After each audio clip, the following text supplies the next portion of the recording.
Бисмилlah, альхамдулиллах, салату вассаламу аля расулиллах, ва аля алихи ва асхабихи ва ман валя, амма ба'д. Следующий раздел книги «Икаматуль худжати аляль мухалиф» о необходимости предоставлять довод противной стороне. Говорит: «И'алям алляманиллаху ва ияк», знай да научит меня Аллах и тебя, «анналь хукма аляль мухалиф мин аль-ахкам аш-шар'ия, аллати фиха шаибатуль хукм аль-вадаи». Знай, говорит, то, что постановление относительно противной стороны является одним из постановлений шариата, в котором есть шаибатуль хукм аль-вадаи, примесь постановлений вадаия. Как мы знаем из изучения книги «Аль-усуль мин ильм аль-усуль», постановление шариата делится на два вида: вадаи и таклифи. Вадаи — это тот, который связан с наступлением каких-либо причин или условий и тому подобное. Как, например, то, что заход времени намаза связан с чем, допустим, зухра, солнцем. Все это постановление вадаи. Причина такого-то деяния то-то, условия такого-то деяния то-то. Это называется как вадаия. И есть постановления какие? Таклифия. То есть то, что обязывается на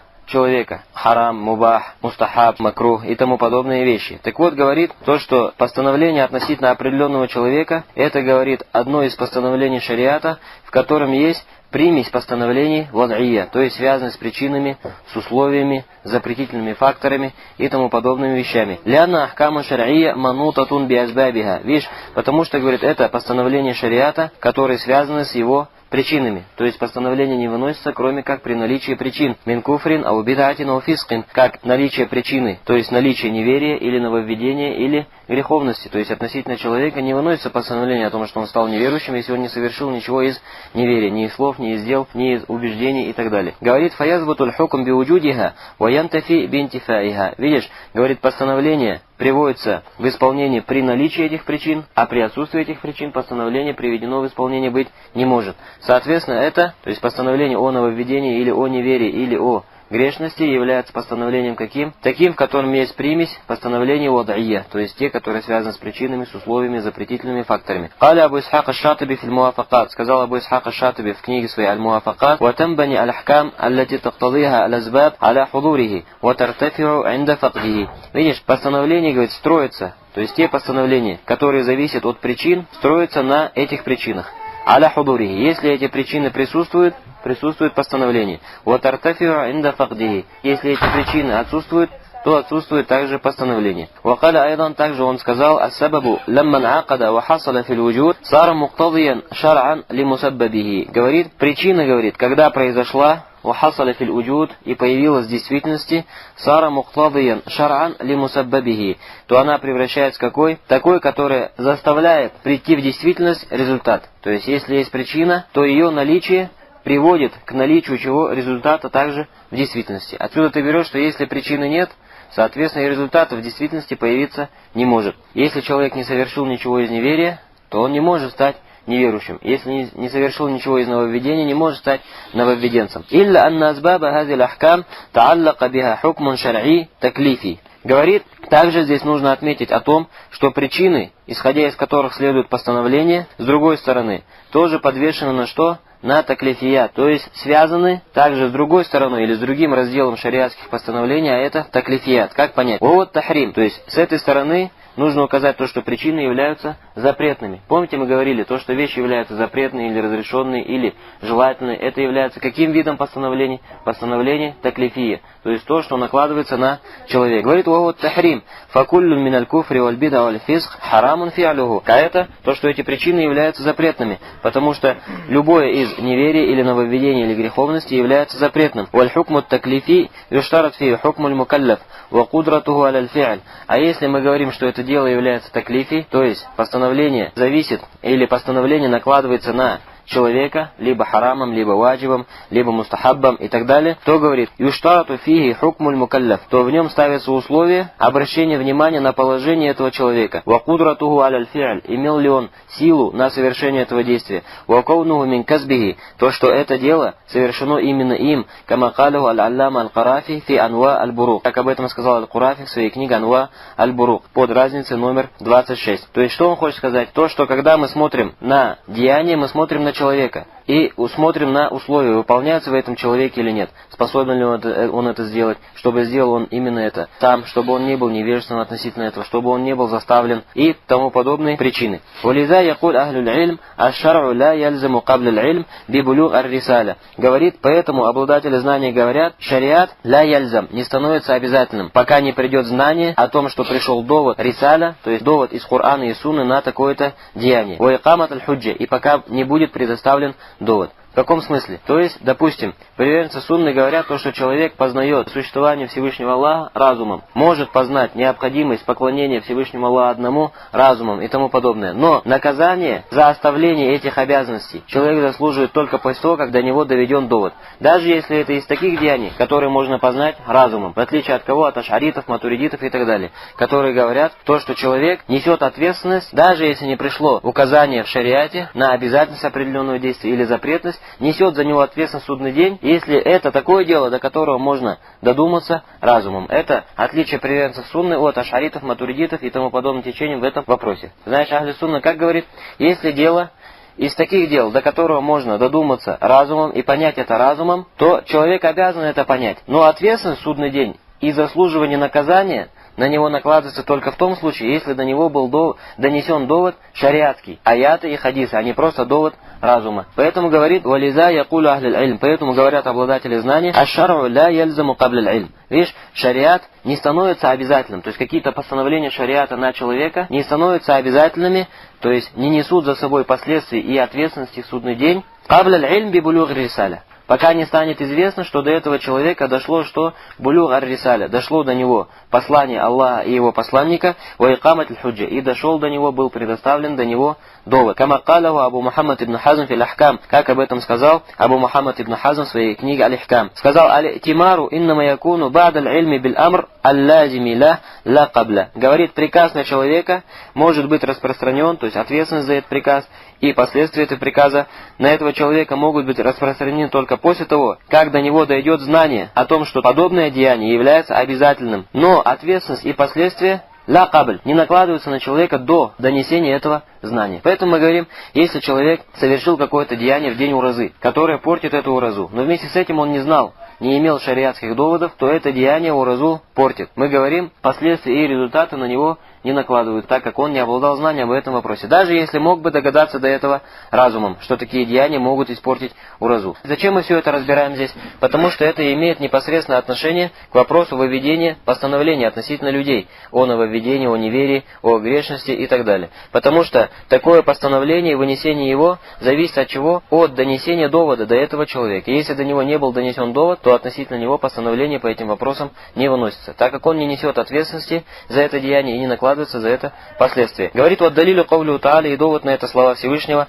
«Вама кунна муаззибина хатта наба'аса расуля». Мы не являемся теми, которые подвергают мучениям, пока не пошлем посланника. То есть Всевышний Аллах Субхану ва Тааля отводит от себя то, что он кого-то наказывает, пока не пошлет посланника. В этом аяте явный довод на то, что заслуживание наказанием человека приходит только после того, как до него дойдет знание о послании. Вакаля Субхана, и также сказал Всевышний, «Русулям мубаширина ва мунзирин», и мы послали к ним посланников, которые радовали благой вестью, а также предостерегали от ада, «Ли алля якуна линнаси аля Аллахи худжатун ба'да русуль», чтобы у людей не было против Всевышнего Аллаха довода после посланников. Смотри, несмотря на то, что некоторые из этих вопросов они могли догадаться до него разумом, Всевышний Аллах Субхану ва Тааля указал, что худжа, довод человека против Всевышнего Аллаха, может быть только, если до него не дошло послание, не дошло известие от посланника Аллаха, саллаллаху алейхи ва саллям. «Фалямма кана аль-азабу гайру ваки илля биль-хитаб», а раз, говорит, наказание не накладывается на человека, кроме как биль-хитаб, после шариатского обращения к этому человеку и доведения до человека этого обращения, «Далля анналь иджаба гайру ваки илля бих», указывает также это на то, что обязанность на человека накладывается только после донесения этого послания. «Ва анналь худжата иннама лазиматхум биссама», и то, что довод стал обязательным относительно этих людей биссама, слухом. То есть, когда дошел до него аят или дошел до него хадис, и он его услышал, увидел и о нем узнал, а не просто догадался разумом до определенного постановления. «Кал аль-Куртуби фил джами», сказал аль-Куртуби в своей книге Аль-Джами, «Фи тафсире каулихи», в разъяснении. Джами это что? Тафсир Кур'ана известный Аль-Куртуби. Кто сделал тафсир Кур'ана? Абу Абдилля Аль-Куртуби или Абу Аббас Аль-Куртуби? Нет. Тафсир делал Абу Абдилля Аль-Куртуби. Шарх на Сахих Муслим Муфхим написал Абу Аббас Аль-Куртуби. Это два Аль-Куртуби разных. Так вот, Абу Абдилля Аль-Куртуби сказал в своем тафсире, в тафсире каулихи, разъясняя слова Всевышнего: «Вама кунна муаззибина хатта набааса расуля». Мы не наказывали никого, пока не посылали посланников. Каля ва фи хаза далилун аля анна аль-ахкама ла тазбуту илля биш-шара. Говорит в этом аяте довод на то, что постановления не входят в силу и не становятся легитимными, кроме как после того, как придет шариат и будет установлен и доведен. Варава муслимун ан Абдилля ибн Мас'удин радийаллаху анху каль. И передается у имама Муслима под номером 2760 от Абдуллаха ибн Мас'уда о том, что он сказал: «Аля Расулуллахи саллаллаху алейхи вассалям», сказал посланник Аллаха саллаллаху алейхи вассалям: «Лейса ахадун ахабба илейхи аль-узра мин Аллах». Говорит, нет никого, кому оправдание было бы любимее, чем Всевышний Аллах субхану ва тааля. То есть Всевышний Аллах любит оправдывать своих рабов и находить им оправдание. Минажли залика анзаля аль-китаба ва арсаля ар-русуля. И для этого Всевышний Аллах субхану ва тааля послал свои книги и послал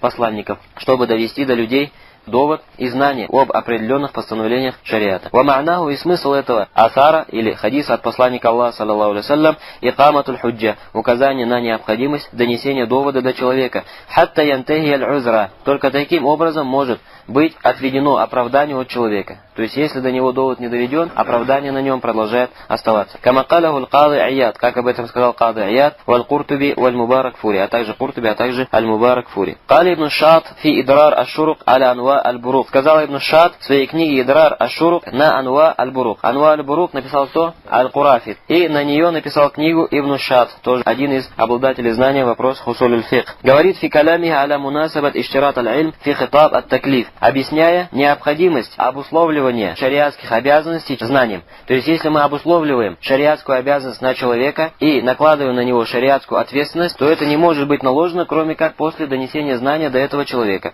Говорит, сказал ибн Шат об этом вопросе: фаинну ятаазару хусуль аль-мукаллаф бих ма адам тилька шурут. Потому что, говорит, что невозможно, чтобы постановление шариатское было установлено на человеке вместе с тем, что отсутствуют эти условия, то есть условия донесения до него знания и отведение от него невежества. Фаля такуму алейхи худжа инда залик. Если незнание продолжает оставаться на нем, и довод до него не дошел, фаля такуму алейхи худжа инда залик, то довод до него считается недоведенным и ответственность на него не накладывается. Говорит: фаикамат аль-худжа аль-мухалиф хина един шартун ятаваккафу алейхи таасир аль-мухалифа фил хукми аль-мухалифи биль куфри ау аль-фиск ау аль-иптида. Отсюда, говорит, хина един, мы понимаем то, что донесение довода до противоречащей стороны, то есть мухалиф — это кто такой? Который противоречит либо основе шариата, либо многим ответвлениям шариата. Говорит, значит, отсюда, говорит, мы понимаем, что донесение довода до такого человека является условием, на присутствии которого приостанавливается результат его противоречий. А что это за результат его противоречий? Результат того, что на него выносится постановление о неверии, о грешности или о нововведении. Отсюда что ты понимаешь? Что если знание доведения довода до человека отсутствует, знание у него отсутствует, то, соответственно, отсутствуют условия вынесения на него постановления. И постановление на него вынесено быть не может. Говорит,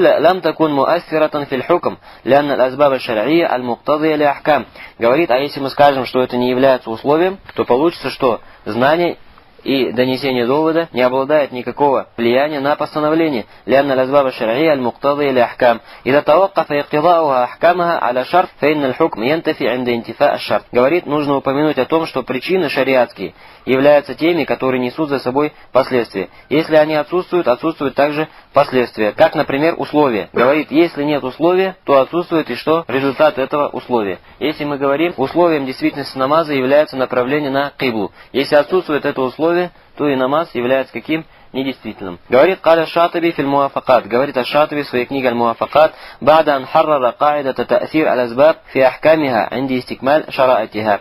Говорит Аш-Шатаби после того, как разъяснил глубоко или подробно правила о том, что причины несут за собой последствия в том случае, если все условия приведены в действие. То есть смотри, человек совершил неверие. Это чем является? Причиной. Имеется в виду, чем является по отношению к постановлению относительно него? Причиной этого постановления. То есть он совершил неверие, причина за собой несет что? Постановление. То есть совершил неверие, постановление относительно него вынесено, что он является неверующим. Но это, говорит, инда истихмаль шараитиха, только если условия все относительно этого человека приведены в действие, выполнены, имеются в наличии. Условия какие? То, что он обладает знанием, то, что от него отведено невежество, то, что он делает это намеренно, не по забывчивости, не случайно и тому подобное. То есть эти условия должны быть приведены в действие, а иначе причина не несет за собой результата, не несет за собой последствия. Видишь, говорит, «Ба'дан харрара каидата та'сир аль-азбаб фи ахкамиха», после того, как разъяснил правило о том, что та'сир, то, что причины несут след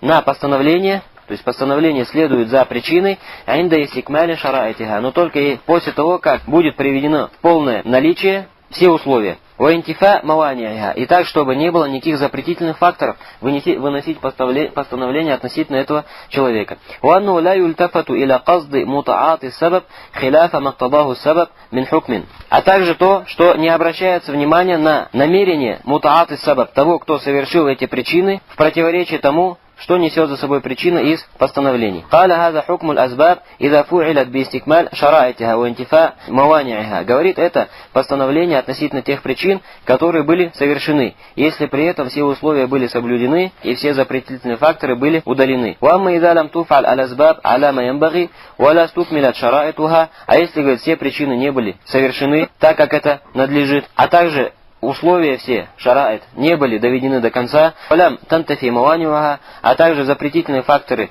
не были удалены, то есть продолжают присутствовать, то и результат не происходит. Значит, чтобы получился результат, человек должен выполнить причины этого результата, должны быть выполнены условия, и должны быть удалены запретительные факторы, мешающие факторы, которые мешают на вынесение постановления. «Ша аль-мукалляфу ау аба». Говорит, хочет этого человек или не хочет этого. То есть, что он хочет сказать? Допустим, если человек совершает, например, намаз. Говорит, чтобы совершить намаз, он должен сделать причину. То есть, во-первых, намаз сам совершить, произвести действие. Во-вторых, должен довести до конца шараит, условия этого намаза. И не должно быть никаких запретительных факторов, которые мешают принятию его намаза. Допустим, человек маджнун. Все сделал, но маджнун. От маджнуна намаз принимается или нет? Не принимается. Или человек неверующий. Человек неверующий встал, совершает намаз. В основе своей неверующей от него намаз не принимается. Хоть и сделал все условия, и сделал причины, то есть непосредственно намаз совершил. Поэтому говорит, деяние приходит во что? В свое постановление и приходит в действительность, только если выполнены вот эти три понятия, эти три явления. Выполнены причины, выполнены условия, и нет никаких запретительных факторов для принятия этого поклонения или этого деяния. Говорит, потому что, говорит, результат их происхождения или, наоборот, отсутствие происхождения, говорит, не зависит от выбора человека. Говорит,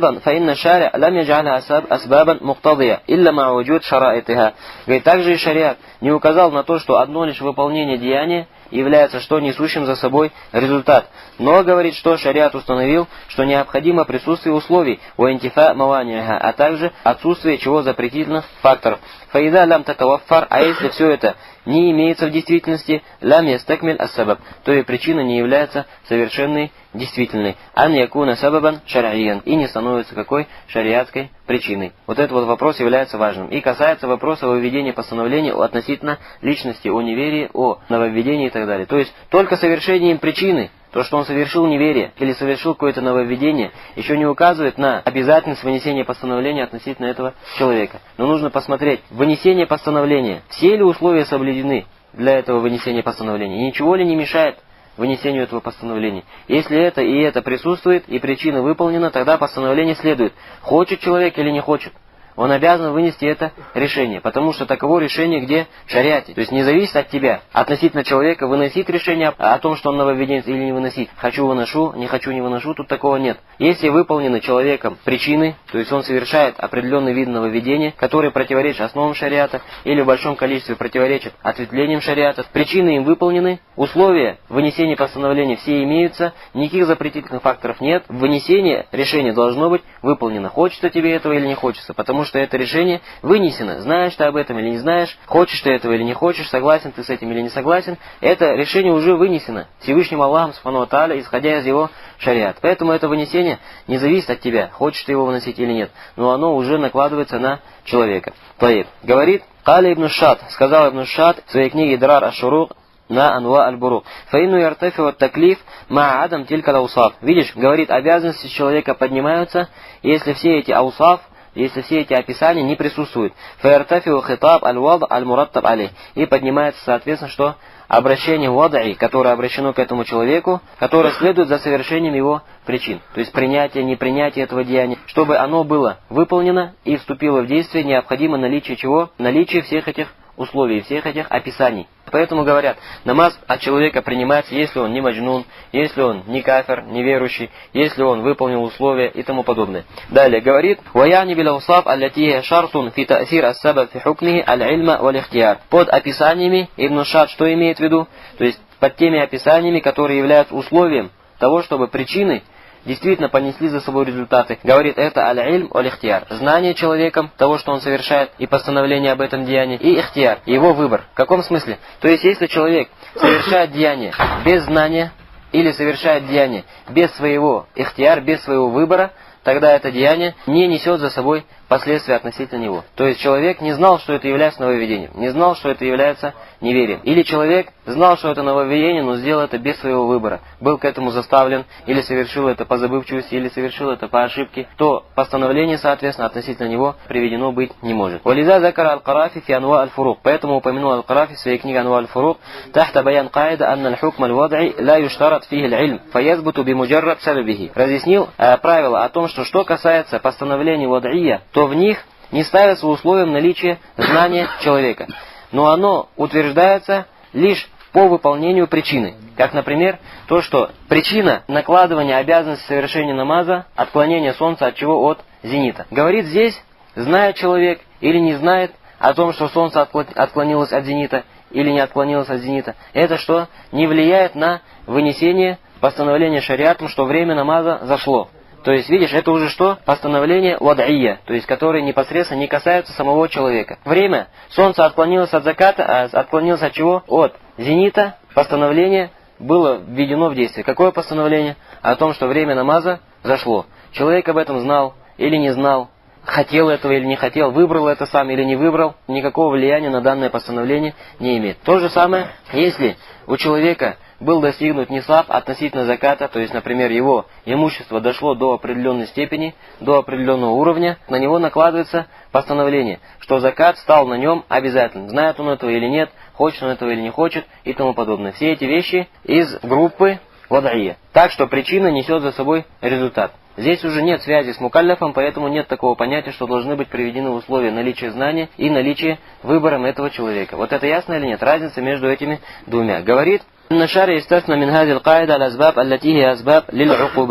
говорит, шариат исключил из этого правила те причины, которые являются причинами для наказаний. То есть наказание не следует на человека, кроме как при наличии знания и при наличии его выбора. Если нет знания и нет выбора, то наказание за ним шариатского не следует, за его действиями.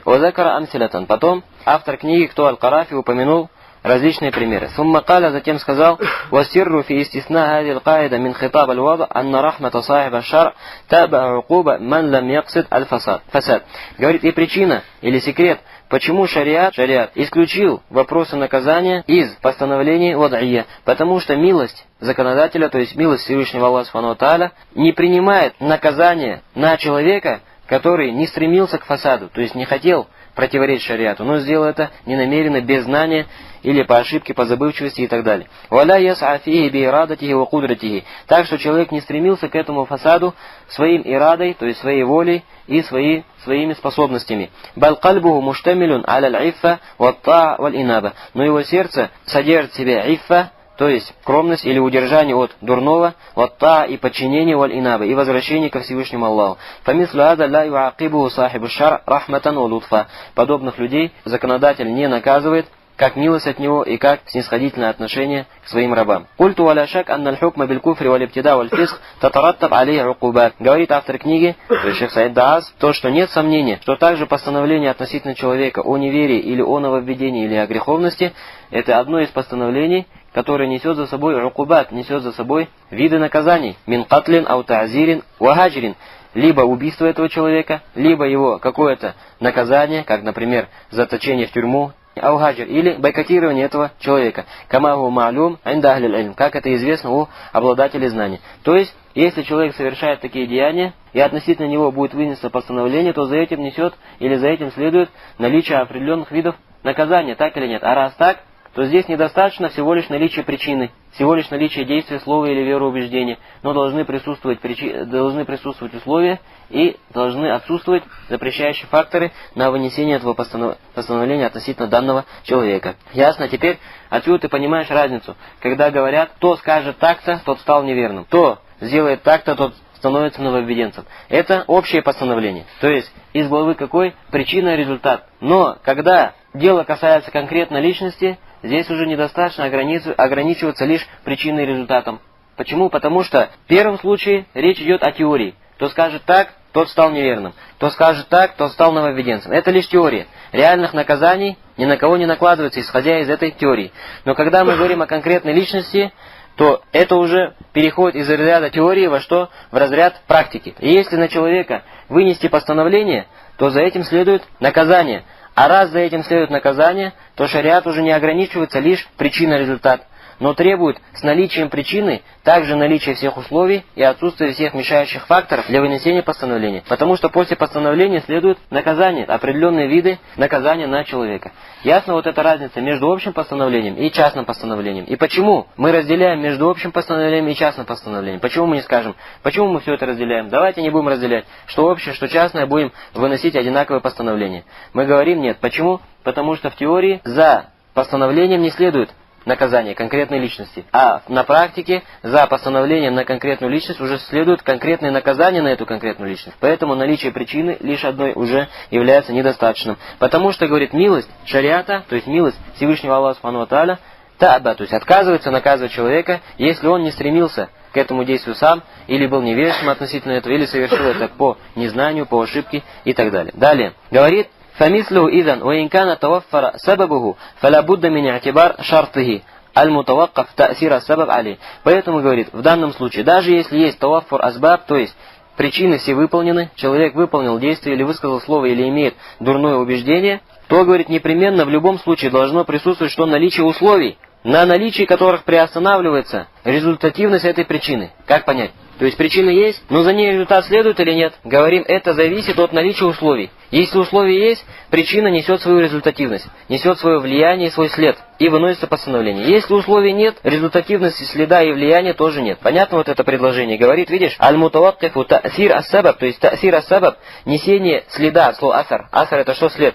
Несение следа и влияния этой причины, алей, на эту личность, мутаваккиф, приостанавливается на наличии что? Шарта, на наличии условий. Если условия есть, результативность есть, последствия выносятся, постановление выносится. Если условия нет, постановление не выносится, причина что? Не работает. Говорит, «Вахуаль ильму ва икаматуль худжа». А что это за условия, наличие которого обязательно? А это знание у человека, то есть что он совершил противоречие, а также донесение до него довода. «Аллати ла юхалифуха илля муанидун мукайбирун». И это донесение довода должно быть воспроизведено таким образом, что если человек противоречит этому доводу и противится ему, то ты можешь однозначно сказать, что это лишь из его упорства и из его высокомерия, а не потому, что присутствуют какие-то другие причины. То есть довод донесен должен быть ясным образом. Так что ты можешь сказать, все, раз человек этому доводу противится, и этот довод был донесен на него ясно, что отсюда понятно, что он противится лишь из своего высокомерия и упрямства. Сахибу гава ва шика. И что такой человек является приверженцем своей страсти, то есть следует лишь за своей страстью и упорствует перед принятием довода. Ва шикак. И хочет разделения, да, хочет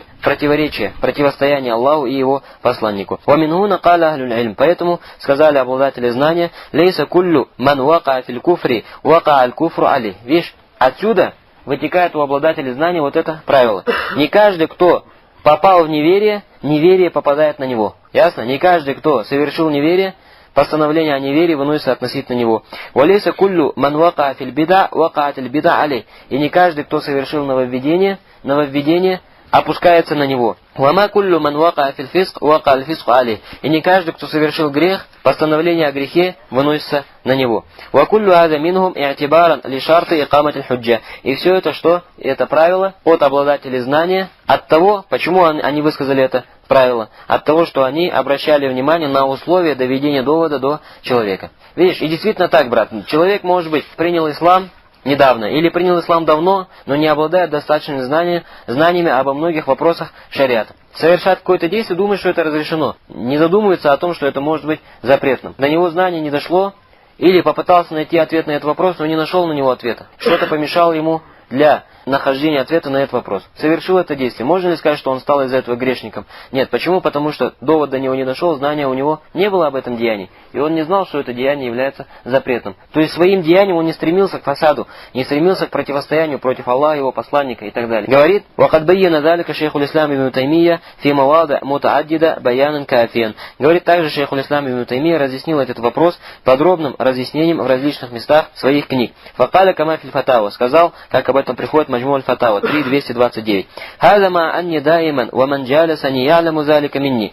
Говорит, я, а также те, которые находятся рядом со мной, знают относительно меня то, «Анни мин азамин наси нахьян ан юнсаба муайянун иля такфирин ау тавсикин ау маасия», что я больше остальных запрещаю то, чтобы какой-либо человек был приписан, то есть конкретно какая-то личность была приписана к неверию или к греху, «Илля иза улим анну кад камат алиль худжа ар-рисалия», кроме как если известно, что относительно него было донесено постановление, а точнее, что был донесен довод, какой рисалия, то есть шариатский, аят из Корана, хадисы из Сунны. «Аллати ман халяфаха кана кафиран таратан ва фасикан ухра ва асин ухра». Такое доведение довода, что если человек ему противоречит, то он посредством этого своего противоречия становится либо неверующим, либо грешником, либо нововведенцем. «Вакаля айдан», и также сказал, то есть тот же шейхул ислам ибн Таймия, «Ма сабата купхуху мин аль-бида ва гайри аль-бида аль-манхи анху фил китаби ва сунна».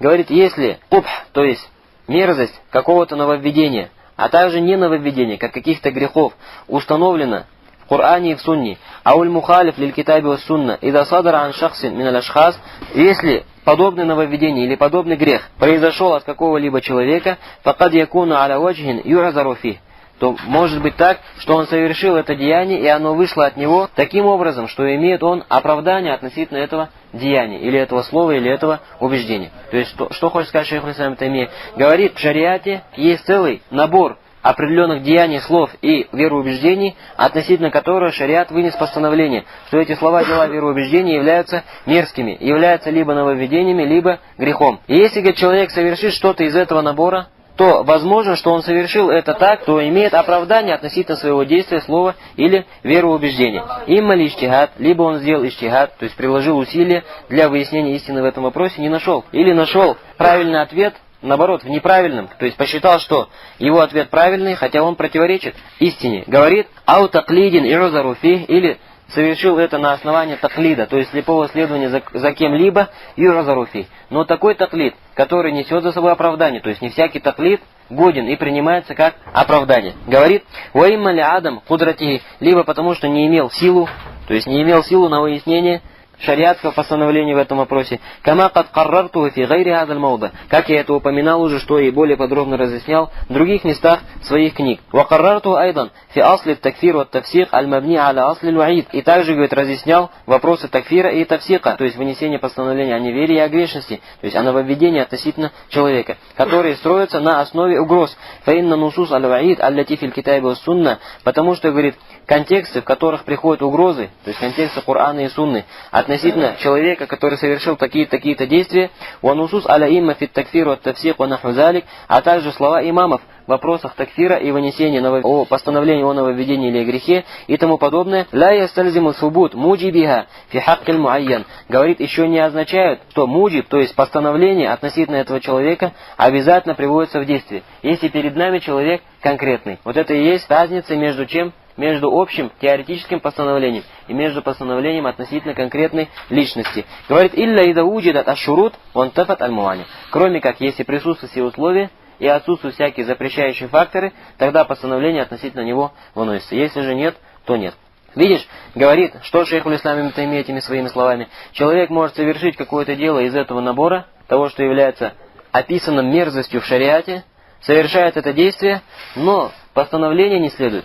Потому что он сделал это действие таким образом, что оправдан в этом своим действии. Либо сделал иджтихад, либо не знал, либо по ошибке, либо забыл, либо ненамеренно и тому подобные различные оправдательные моменты. Раз есть оправдательные моменты, а эти оправдательные моменты являются чем? Запрещающим фактором. Они запрещают тебе, стоят как барьер перед этим человеком и запрещают твоим рукам дойти до него, твоему постановлению дойти до него. И, соответственно, постановление относительно этого человека не выносится. Далее говорит, «Каля ва асма хаза абдарб мин аль-куфри валь-фиск ядхулю фи хазил каида». Говорит, и различные названия о неверии или о грешности, то есть вынесение постановлений, такой-то стал неверующим, такой-то стал грешником, такой-то стал нововведенцем, говорит, входит все это под это правило. Сава кана бисабаб бидатин и'тикадия, ау бисабаб фуджур фид дунья, ва хуа аль-фиску фил амаль. Без разницы, совершил ли человек эти причины, как, например, нововведение в убеждениях, или совершил какую-то греховность в этой дуне, которая является грешностью в делах, и тому подобное, все это входит под это правило. То есть имеется в виду, будь то слова, или дела, или вероубеждения, все сюда входит. Нельзя говорить, что, допустим, относительно слов и дел эти правила действуют, что должны быть условия, не должно быть запрещающих факторов, а относительно убеждений, допустим, это не действует. Нет, все это действует относительно убеждений, относительно слов и дел. Вауддаха рахимахуллах сирра аль-мас'аля фил калам аля вуджуб аль-илтифат иля таваффур аш-шурут ва интифа аль-муани' фи такфир аль-муайян.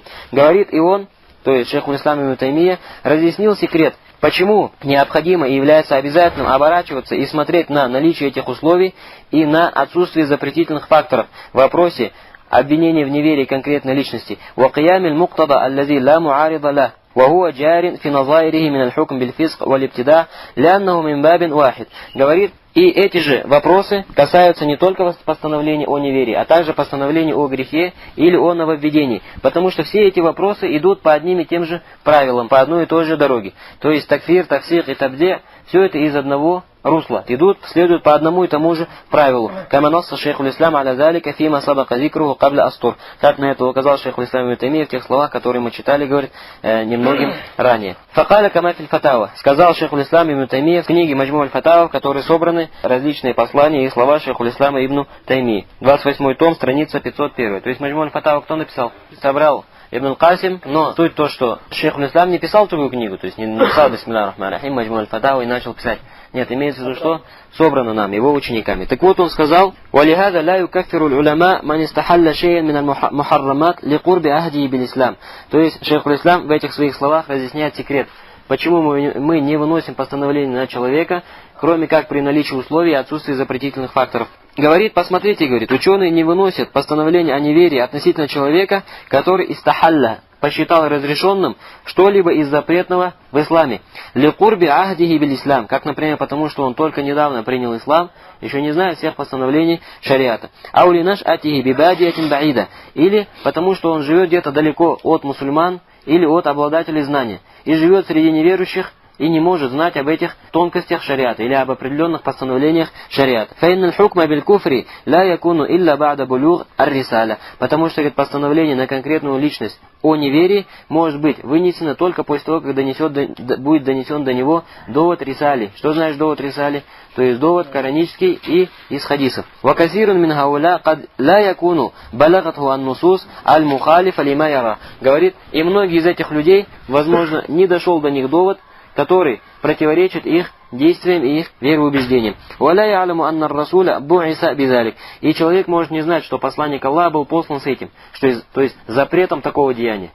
Не знает этого, думает, что это деяние является разрешенным. فَيُطْلَقُ أَنَّ هَذَا الْقَوْلَ كُفْرٌ وَيُكَفَّرُ مَنْ قَامَتْ عَلَيْهِ الْحُجَّةُ الَّتِي يَكْفُرُ تَارِكُهَا دُونَ غَيْرِهِ. Говорит, поэтому, говорит, относительно данного слова или дела или убеждения, говорится в общем, что это является неверием. Но постановление о неверии на конкретную личность выносится только, если до него был донесен довод. Причем донесен был таким образом, что оставивший этот довод и отвернувшийся от него заслуживает постановления о том, что он делает это лишь из упорства, лишь из высокомерия, из противности Аллаху и его посланнику и тому подобное. Ясно или нет? И считается кем? Неверующим. Дальше. Вакаля айдан, а также он же, то есть шейх аль-Ислам сказал, فَإِنَّهُ وَإِنْ كَانَ الْقَوْلُ تكذيبا لما قاله الرسول صلى الله عليه وسلم لكن قد يكون الرجل حديث عهد بإسلام. Говорит, может быть так, что человек высказал слово, которое обвиняет во лжи посланника Аллаха, саллаллаху алейхи вассалям. То есть пророк, саллаллаху алейхи вассалям, говорит, это запрещено. А он говорит, это разрешено. И этим самым как бы что указывает на то, что я не верю в посланника Аллаха, саллаллаху алейхи вассалям. Но может быть, говорит такое, что человек только недавно принял ислам. А у наша абибадиятин баида. Или вырос, или рос, или живет в какой-то отдаленной местности, не видит мусульман, не видит обладателей знаний.